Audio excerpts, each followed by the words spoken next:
it's easy to get intoxicated with success.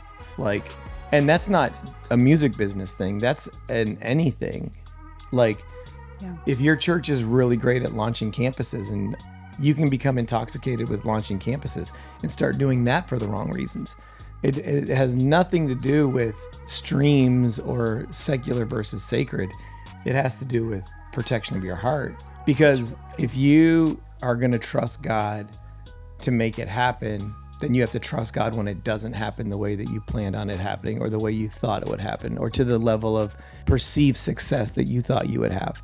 And so you don't get to pick and choose when you trust God. You either trust him or you don't. It's like being a little bit pregnant. It's kind of impossible.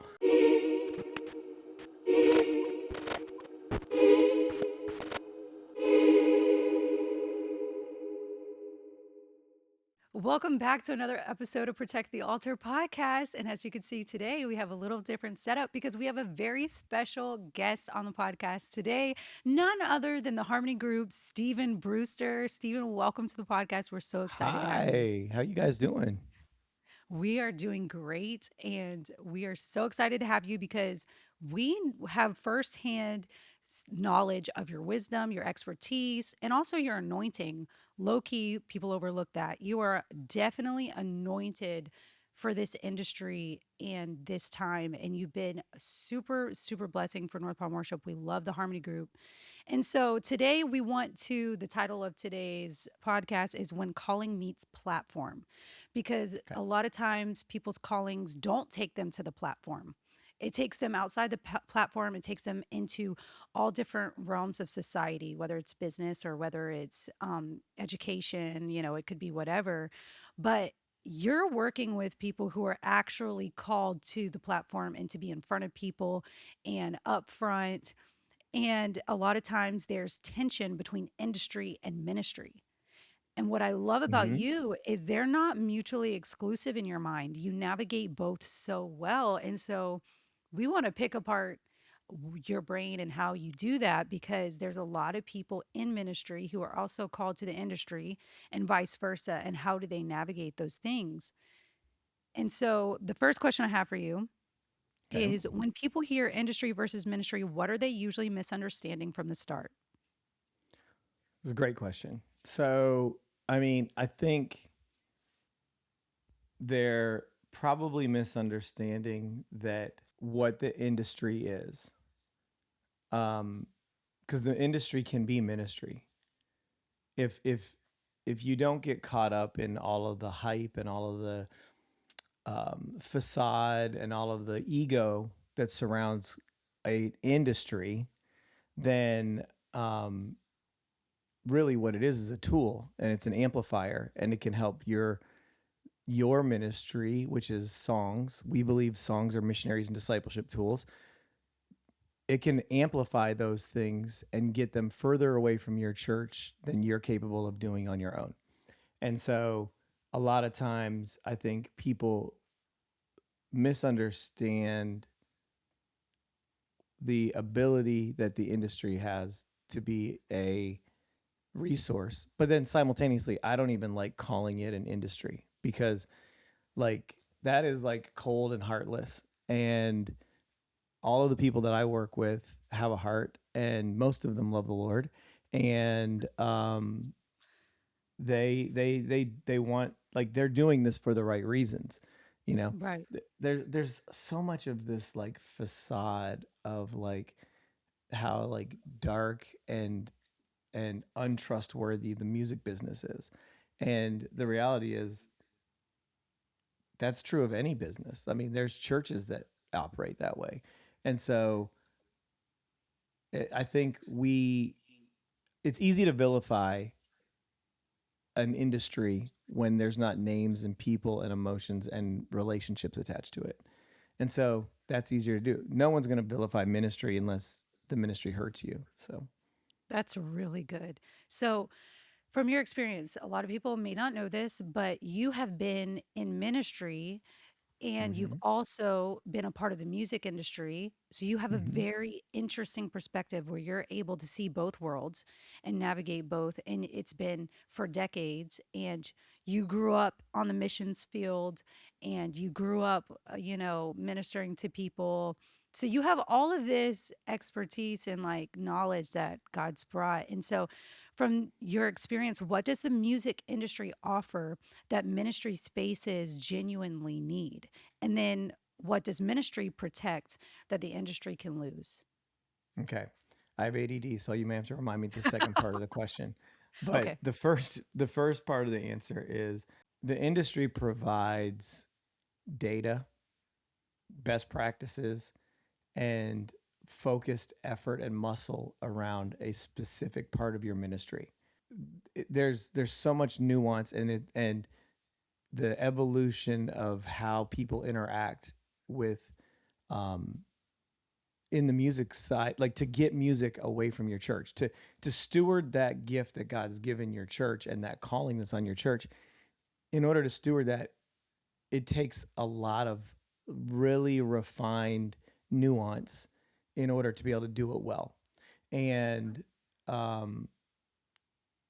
the the industry, I guess, can provide you with the specialization to help maximize that. The ministry is responsible to protect the anointing that God's put on that ministry.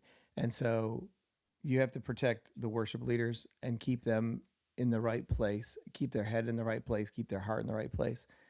You have to constantly remind people on the ministry side that we're doing this for ministry, not for streams. Streams are a byproduct of ministry. Right. You have to write songs for the person in the third row or in your small group, not to get other churches to sing your songs. If you're writing for other churches to sing your songs, you're not writing for the right reasons. And Mhm. so, like, the ministry's job is to really protect the purity of why you're doing what you're doing. That's so good. And that is interesting because you work with a lot of worship teams that are very successful with streaming and with other churches singing their songs. So, Mm-hmm. have you been in the situation where you've helped remind people of remember why you're doing this? Is that why you say that? Because there's Oh, firsthand knowledge. yeah. I mean, all the time. I'm reminding people all the time because it's easy to get intoxicated with success. Like, and that's not a music business thing. That's an anything. Like, Yeah. if your church is really great at launching campuses, and you can become intoxicated with launching campuses and start doing that for the wrong reasons. It has nothing to do with streams or secular versus sacred. It has to do with protection of your heart. And so a lot of my time is spent making sure that we're keeping everyone aligned and balanced and their equilibrium right and their why and their purpose in front of them. That's Because really if good. you are going to trust God to make it happen, then you have to trust God when it doesn't happen the way that you planned on it happening or the way you thought it would happen or to the level of perceived success that you thought you would have.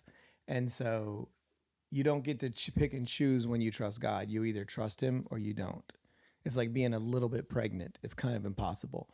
And so you have to like choose. And if you're going to choose that, then you have to believe that that's true. You just took me out with the A little just a bit little bit pregnant. pregnant. You never That's want to be such a a little great pregnant. analogy. No, you can't. It's impossible to be a little pregnant. You're either Correct. fully pregnant or you're not, and that's so good. And it is hard. And I think a lot of times as creatives, there are needs. Everybody has needs and everybody has some weak areas that, things can slip through where we can get out of balance. And so I think that's wonderful that, God has you in so many people's lives to remind them like we're doing this for a purpose and don't get intoxicated by the success or the disappointment of things Or not be working. just exactly. Don't be destroyed by the failure. Yeah, Like there's going to be times when things don't work and they don't go right. most of the time things aren't going to go the way we plan. Right. And the other part of it is too, like I tell I try to remind every team when we start to make a project, the minute that we embark on a new project, whether it's a song or an EP or an album, the devil has decided that he does not like that. And he's going to do everything in his power to rob, steal, and destroy the teams. And there's such warfare around releasing music. And Oh, yeah. it's not funny, but it's comical how fast things start falling apart when people start making music, because there there's not been a move of God that's happened without a soundtrack attached to it. That's And good.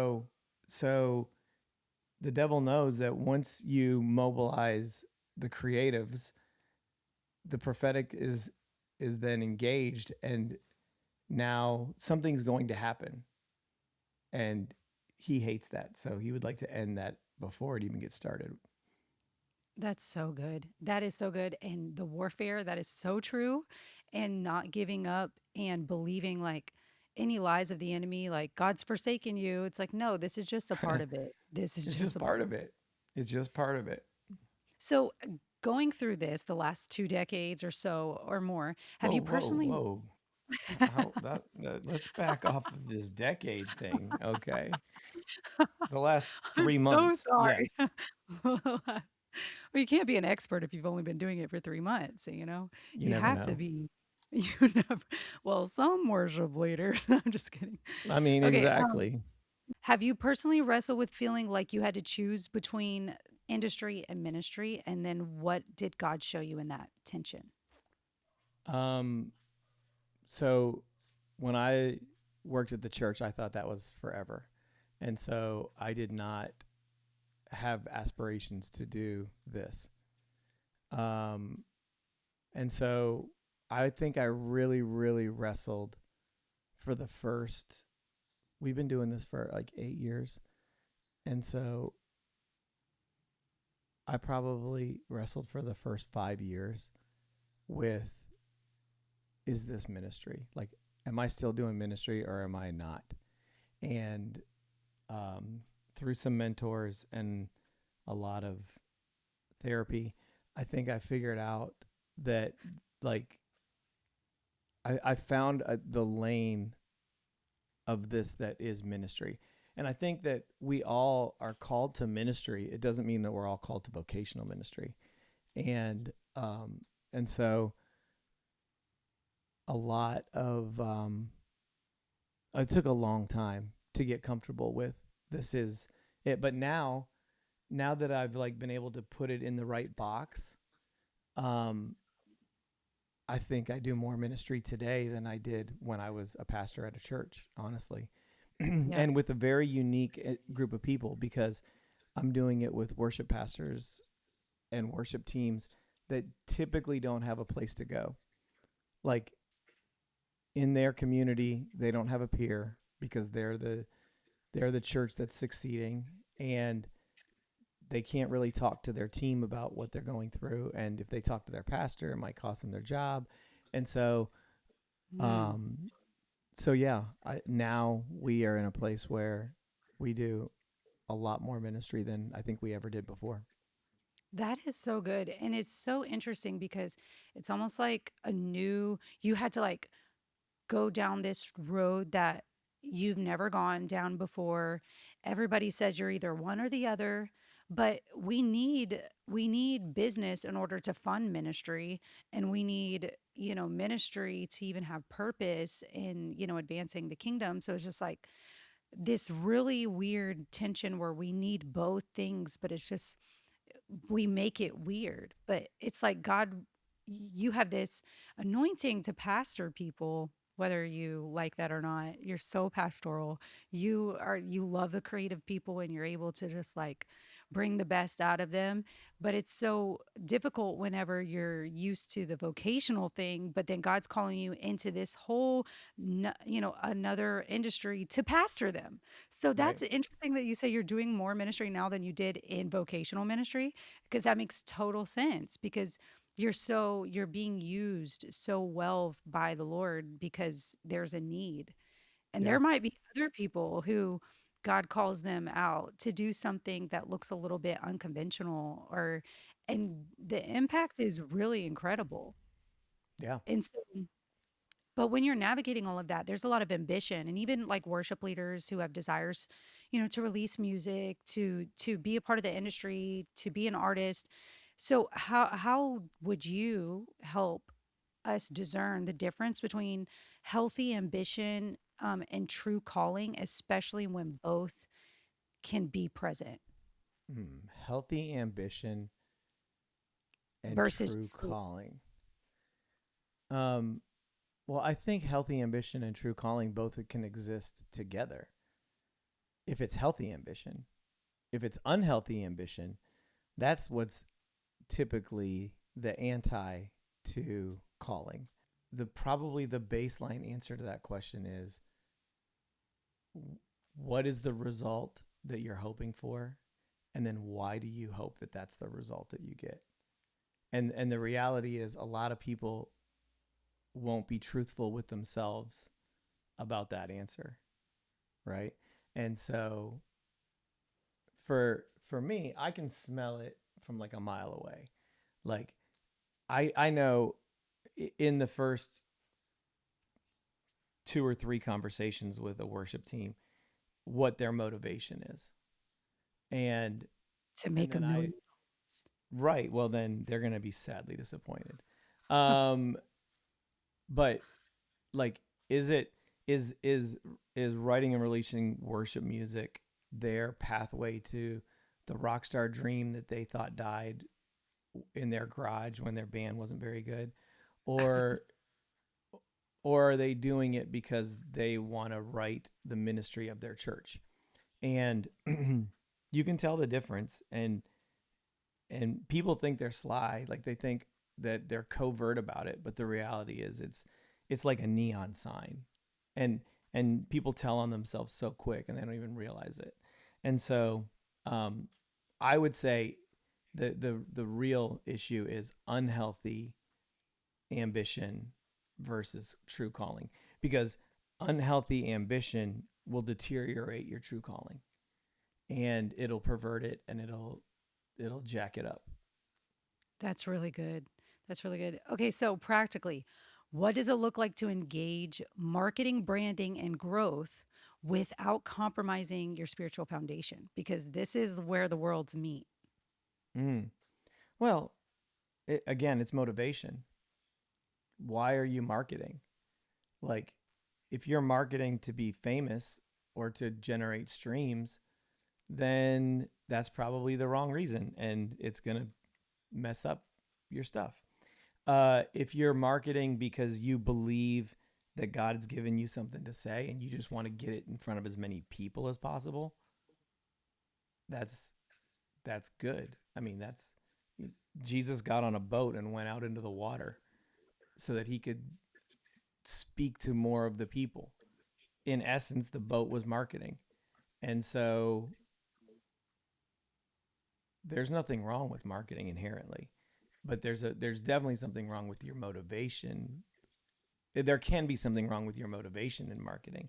If you're marketing so that you look cool, and this isn't even music. If you're posting on Instagram for your church just to look cool and try to compete with Elevation, like then that's equally You're as gonna lose. well, yes.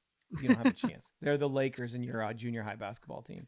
But um but like yeah, what's your motivation? Right, that's so good, and that is the part.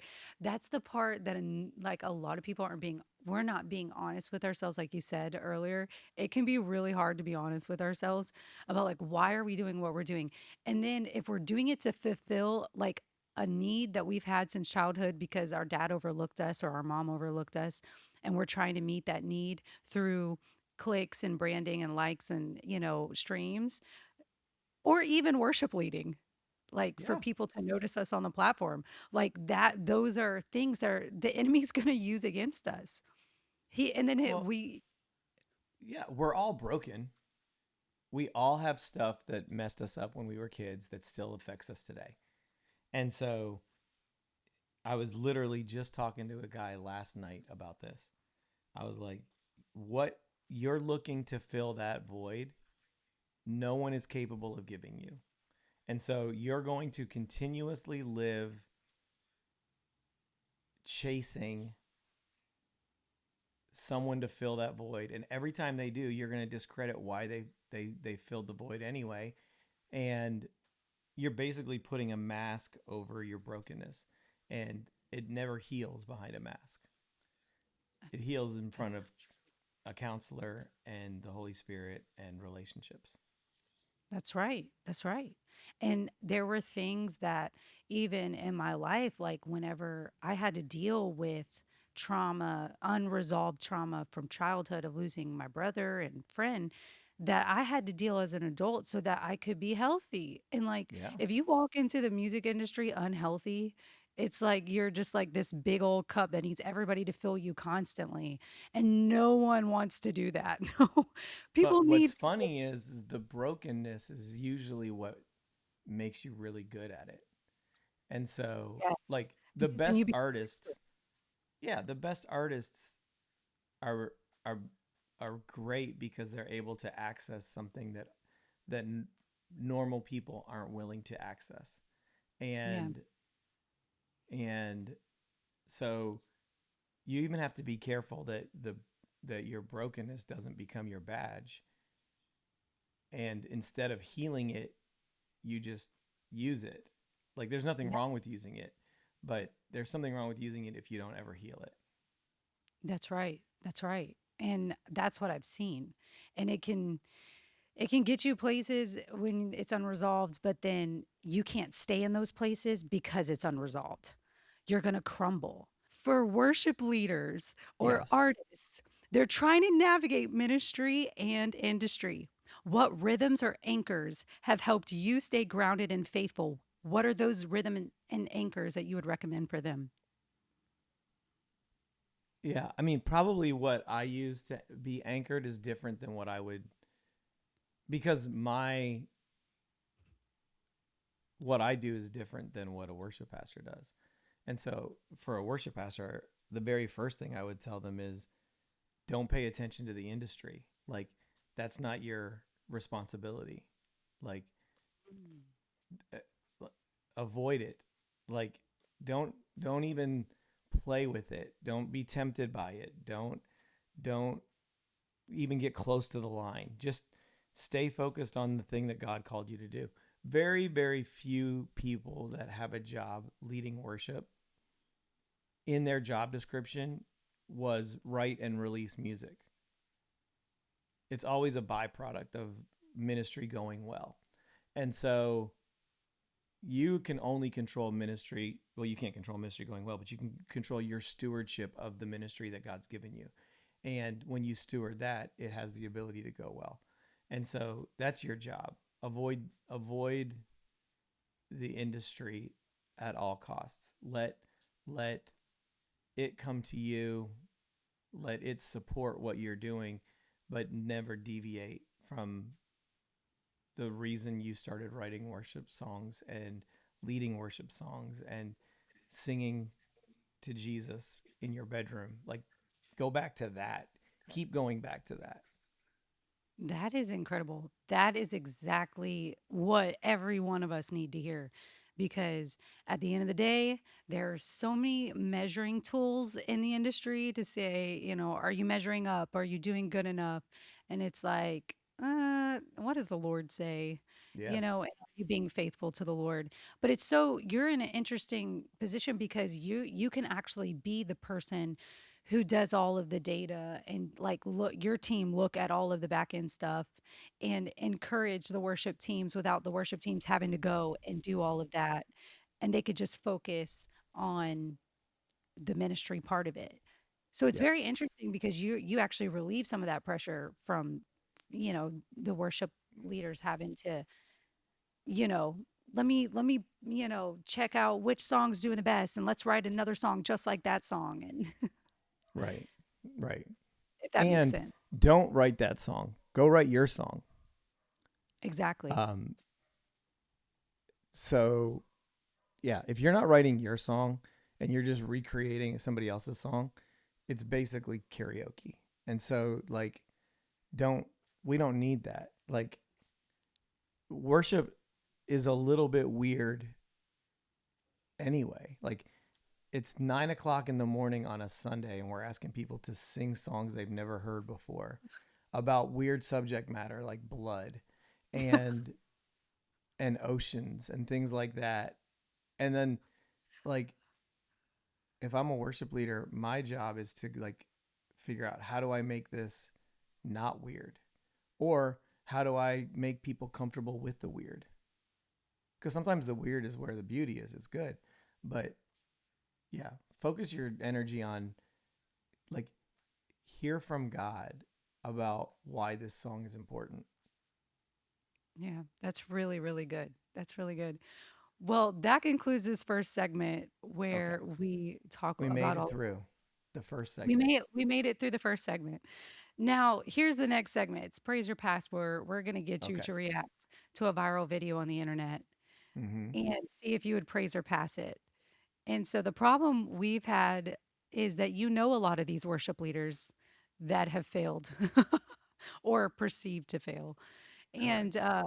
so, we're just going to go for it.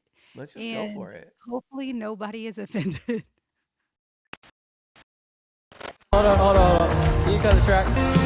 I've got a God who's for me.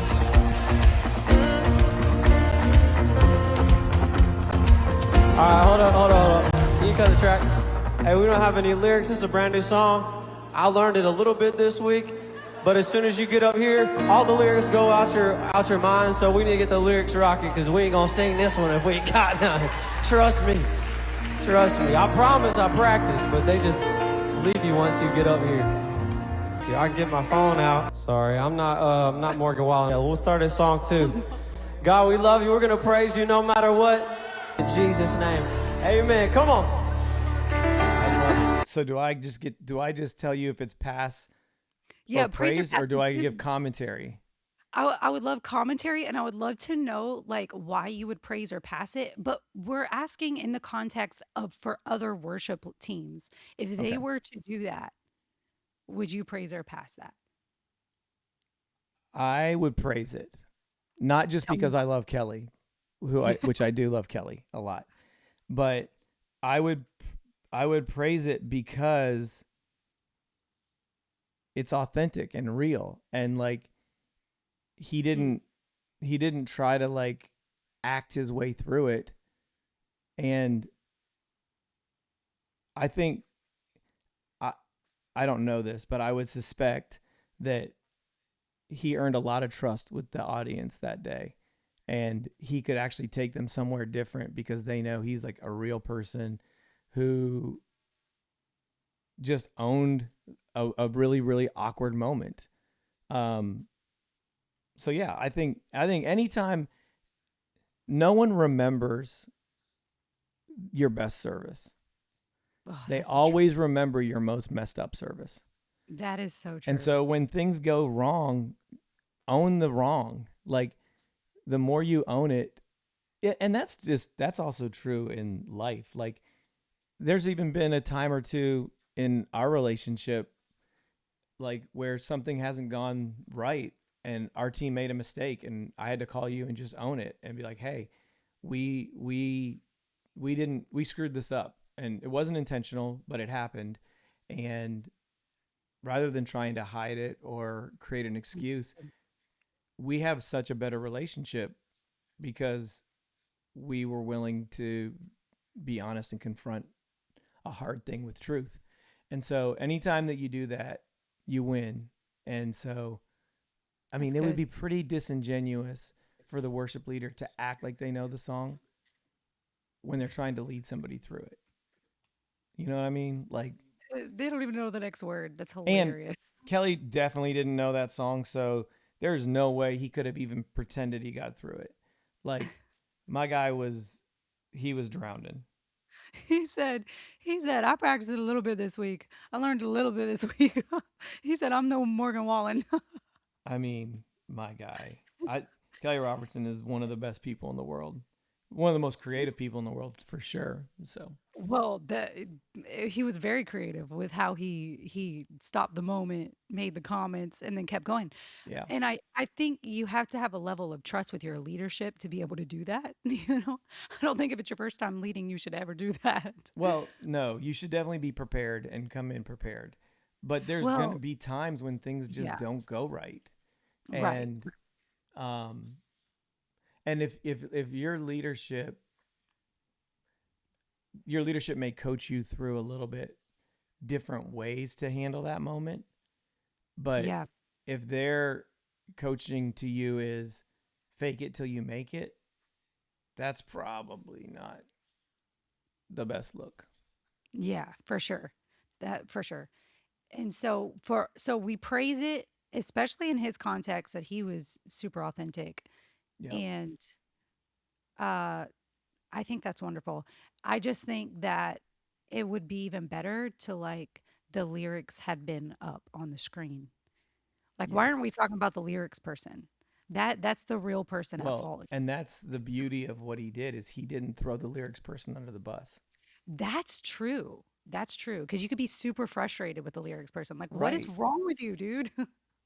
I mean, Kanye, a couple like last week, he was in the middle of one of his shows and like he didn't like what the lighting director was doing with the lights and he stopped the song like 3 times and like kept calling out the lighting director.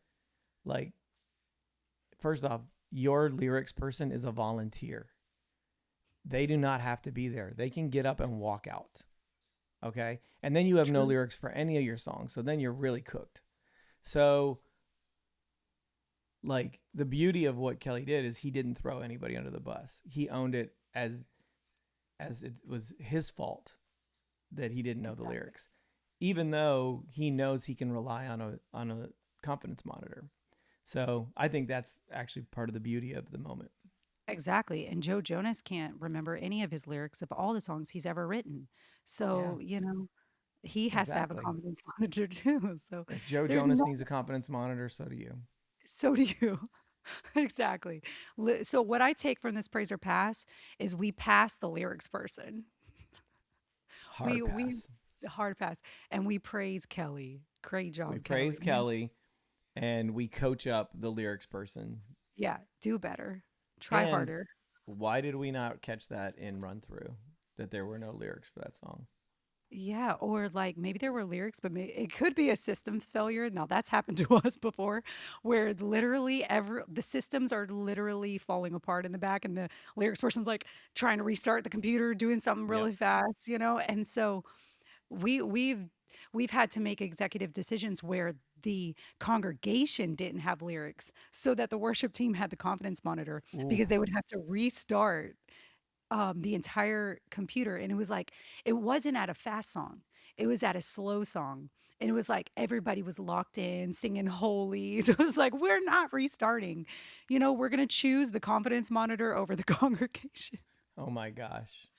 That was a hard choice, but That's it a was hard the only choice. choice we could make in the moment. Was it the Yeah. right choice? Maybe not. But it actually did help people stay focused in worship. I think if we were to have stopped completely and like restarted the computer, it would have been more distracting than just keep worshiping Oh and they yeah. just For sure. miss the song lyrics. For sure. So, that could have been happening. So Yeah. maybe not even past the We should lyrics call person. Kelly and ask him what happened. Yeah, did you get to the bottom of it, Kelly? Did you fire the Yeah. Did you person? figure out what happened? Did you fire the volunteer who's I volunteered will their be time for texting free? Kelly when we get off this podcast and telling him that we roasted him on a podcast today. So, But did we roast him? I don't think we I roasted mean, him. no, but I'm going to tell him that anyway.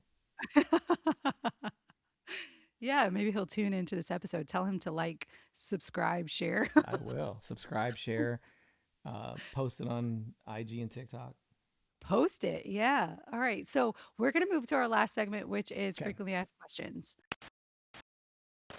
Someone who's starting and they're wanting to release music and their church is vibrant and God is moving and it's so amazing and they want to start releasing music. What is your first advice to them? I live this probably 12 times a year. So the first thing I will do is say, why do you want to release music? And I'll hear why they want to do it. And then um, to me, so when I was in the music business, it was really like you found an artist that was dope, the music was good, and then if they were like they were cool and they were willing to work, then you knew, okay, I can go sign this. Well, to do worship music, there's like three or four things that have to be in place before you can even get to the songs or the quality of the worship leader. So once I've talked to them and I know that their why feels correct, then I want to know how invested is leadership. Somebody on the lead team or the executive team or the pastor has to be in support of this because it's going to be hard. It's going to appear to be a distraction at times, and it is not the cheapest ministry that your church has ever started. So if somebody isn't fighting for it on the top level of the organization, there's no reason to even start.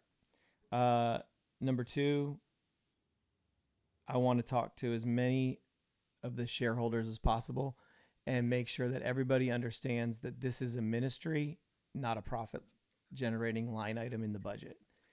Songs are missionaries and discipleship tools. We're making these songs for ministry. The executive pastors never walked into the kids department and asked what the ROI is on diapers and goldfish. And so we have really, really expensive diapers and goldfish when you start to make music. Okay. Number three, I want to sit down with the executive pastor and let him know that this is not going to cover its own cost for 7 to 10 years. Are you comfortable with that? Now, obviously, God can breathe on a song and that changes everything. But the reality is, most of the time, it's 7 to 10 years. I work with one group, and literally at year 7, their first song, like really, really caught on to the place where it's like other churches are singing it at a volume that is like people would consider success. And then for does your church believe in the music enough to support it on social media the way it's going to need to be supported? So I asked those 4 questions before we even get to the songs and the quality of the worship team. That is that is gold right there. I hope people are listening to this because that is gold. You have to have everybody in leadership 100% believing that this is like almost like a mission field that Yeah. your church is called to. Just as you would send people to missions, you raise funds for missions, you invest in missions, like it's the equivalent. It's the modern day mission field for a lot of people even in our own nation. This is how we change culture. This is how we change people's lives. It's huge. Yep. Okay, so what does scaling like streams, platform, branding, what is that when does it become helpful versus harmful?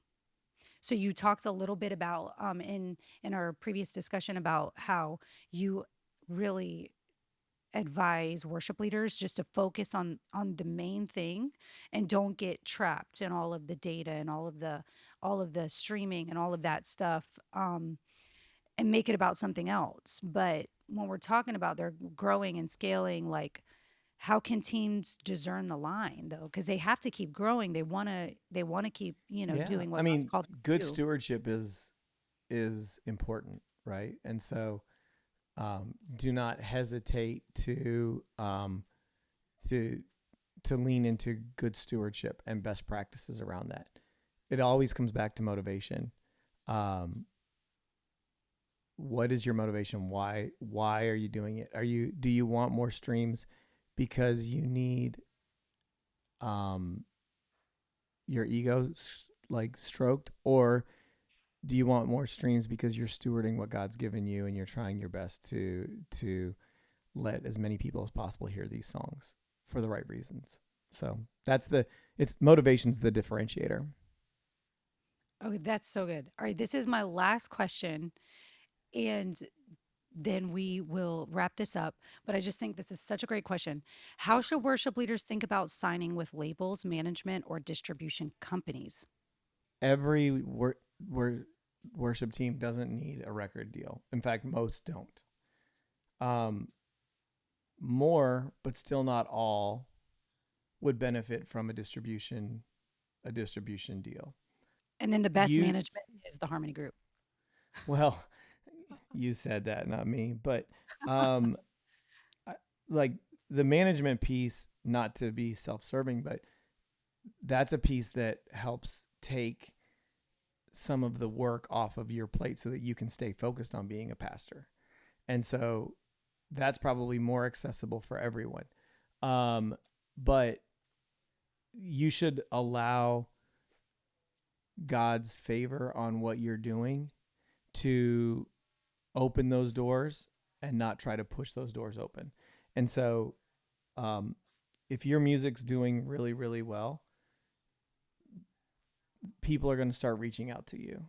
And that's when you know, oh, okay, there's something more to steward here than probably what our team is equipped or educated on doing. So how do we engage that further? And let the momentum drive the opportunities. Don't chase opportunities to try to generate momentum, because it never works. That's so good. That's so good. So focus on the momentum, focus on the songs, focus on your congregation, focus on what God's doing in your region, Yep. and then rest, let the Lord handle and let them come to you instead of you chasing them. That's such great advice. And I think it also helps with people's expectations of everything, and where the enemy can't come in with unmet expectations and you're so disappointed you can't even function. Yeah, exactly. And because that Exactly. could And again, it's back to motivation, right? Like if you feel like you need these things to validate what you do, those are the wrong things. yeah. That's really good.